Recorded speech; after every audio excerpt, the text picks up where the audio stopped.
মনটা মোটেও ভালো নেই, তো সেটা দিয়ে আমি কিন্তু হয়তোবা দিন তো মনটা মোটেও ভালো নেই আসলে। এত পরিমাণে ব্যস্ততার কারণে আমি কোনো কিছুই ঠিকঠাক মতো করতে পারছি না। টুকটাক যে ভিডিওগুলো আপলোড করতাম সেগুলোও করতে পারছি না।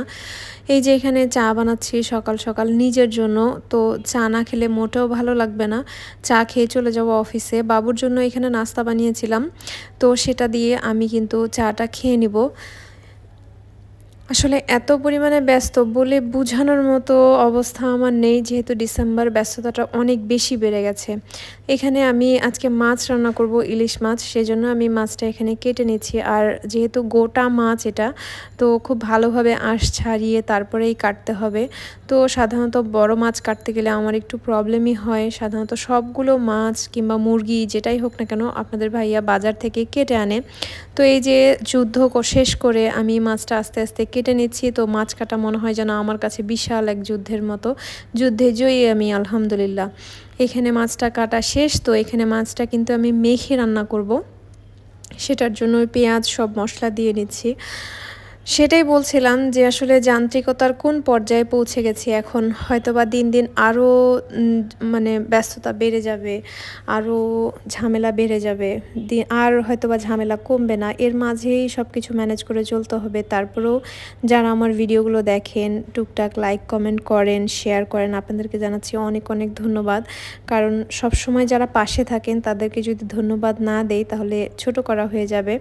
তো এই যে এখানে আমি সব পেঁয়াজ টেয়াজ মশলা দিয়ে মেখে নিয়েছি। আর আমি কিন্তু মাছটা কাঁচাই রান্না করব। আমাদের বাসায় সবাই কাঁচা মাছ পছন্দ করে, কিন্তু আমার ছেলেটা আবার ভাজা মাছ পছন্দ করে। সাধারণত ওকে আমার বেছে খাওয়াতে হয়। দেখা যায় যদি বেছে দেই তাহলেই সে খাবে, নয়তো বলবে যে আমি মাছ খাবো না। ইলিশ মাছ খুব একটা তার পছন্দও না, সে খেতেও চায় না।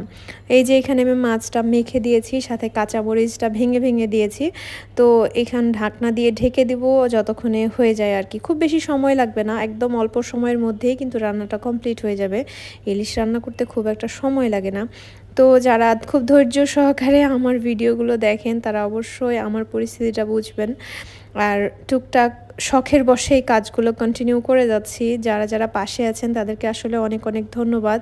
আপনাদের কমেন্টগুলো পড়তে আমার কাছে নিজের অনেক অনেক ভালো লাগে। সারাদিন পর যখন আপনাদের কমেন্টগুলো পড়ি তখন মনে হয় একটা স্বস্তির নিঃশ্বাস ফেলি আমি। তো এই যে দেখতে পাচ্ছেন একদম অল্প পানিতে আমি মাছটা দিয়ে খুব ভালোভাবে সেদ্ধ করে নিচ্ছি। আর ইলিশের রান্নাতে তেমন একটা ঝামেলা নেই।